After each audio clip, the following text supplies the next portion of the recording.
Hello there, and thanks for joining me today. I have a really good teaching for you. I want to speak to you about living courageously, because in light of the volatility in our country and around the world, if we need anything today, it has to be courage.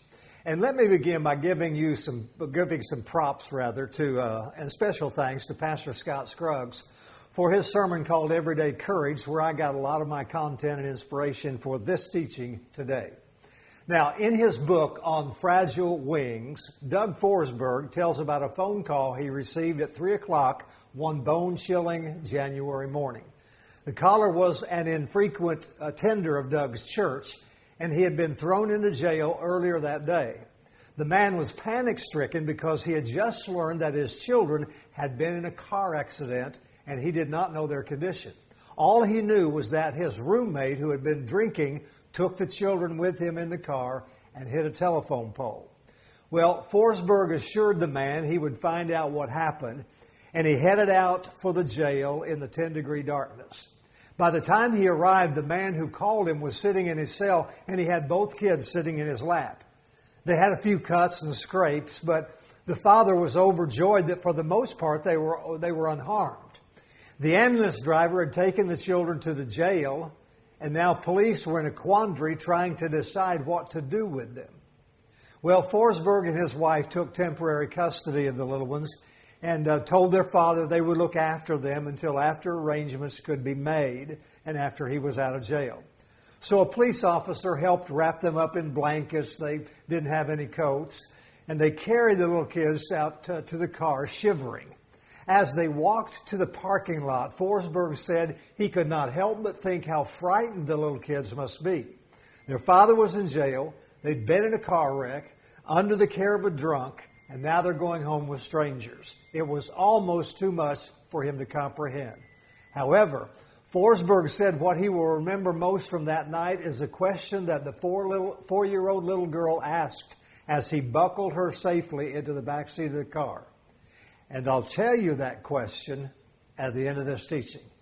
Today I want to call your attention to some verses from the book of Joshua, which deal specifically with living courageously. Listen to this in Joshua chapter 1. As I was with Moses, so I will be with you. I will never leave you nor forsake you. Therefore, in other words, because of this promise, I want you to be strong and courageous. Now there's the word. Courage comes in at least two basic flavors. You have extraordinary courage, right? And everyday courage. Extraordinary courage is what, like medical personnel and first responders and others on the front lines display as they spend day after day after day fulfilling their calling, risking their lives to save other lives. That would be extraordinary courage, I'm sure you would agree. But there's another kind of courage, one that all of us need, and it's called everyday courage. Because when God tells Joshua, I want you to be strong and courageous, He's not so much referring to some extreme act as He is that day-to-day kind of courage just as life unfolds. Like telling the truth, that takes courage. Like being a single parent trying to raise a child takes courage. Swallowing one's pride to ask for help or to say, I'm sorry. That takes courage. And granted, the day-to-day decisions about life and living may not be as dramatic or as noticeable. I mean, no one's going to tweet about them or post them on Facebook or Instagram, but they still take courage.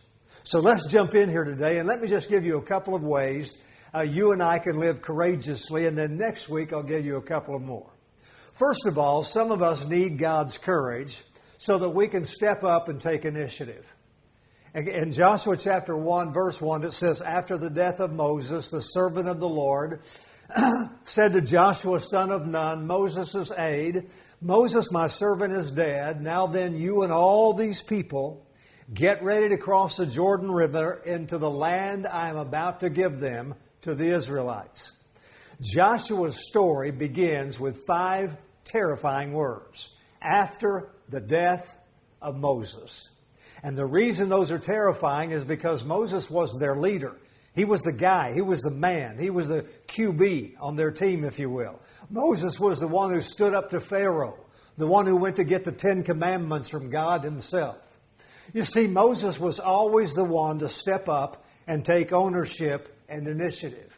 The problem was now that he had died, and the people responded by just sort of stepping back and sitting back and relaxing, crossing their arms and just complaining.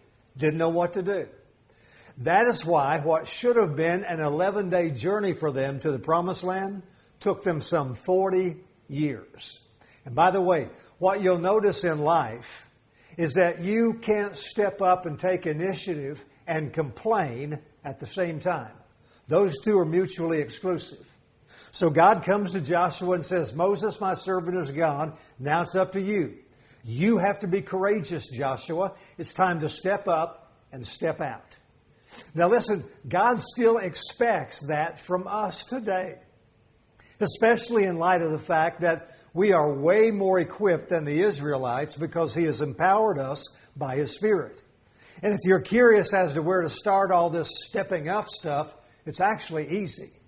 Just look for that part of your life that you've been avoiding, that you've been fearful about locking into, so you've been avoiding.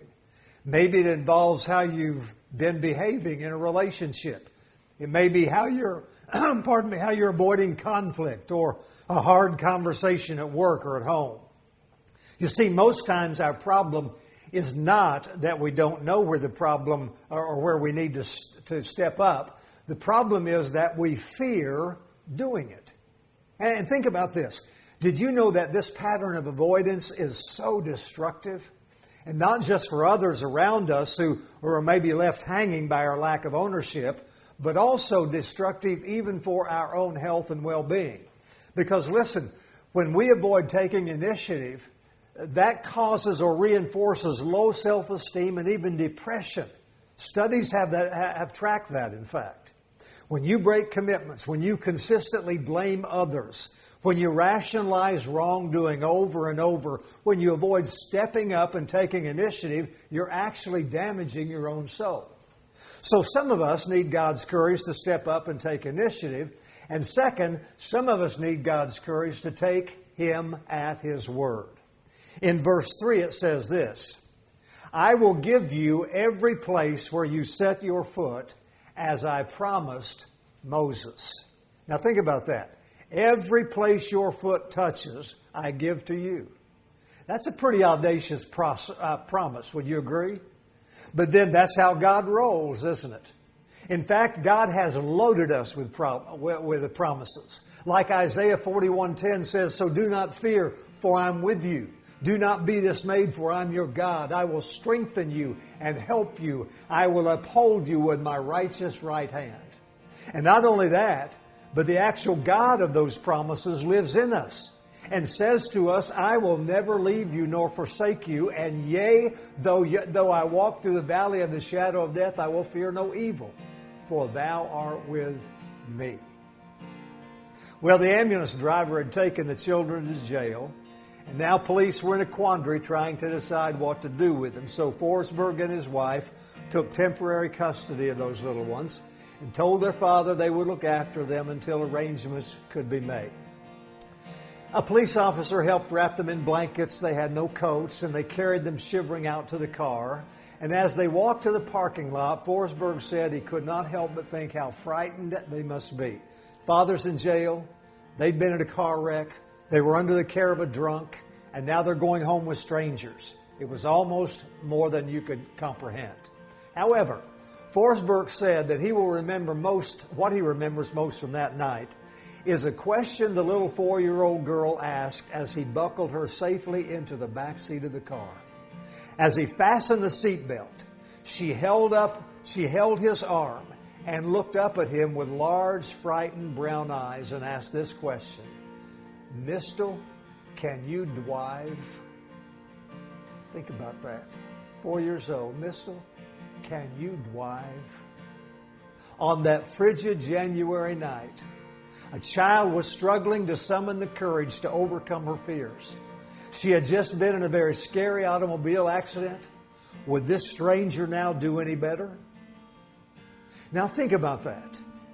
Because that question is the same one we often struggle with, especially in times like we are living. Can I trust God? Will He in fact lead me where I need to go? Will He ease my burden? Will He be there for me? Here's the answer to all those questions. God is no stranger, and God can drive your life.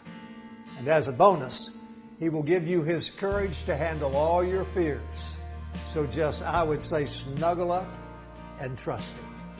That's all I've got time for right now. We'll be back and pick this theme up next week. I hope you have a great week. If I can help you in any way, I'd be happy to.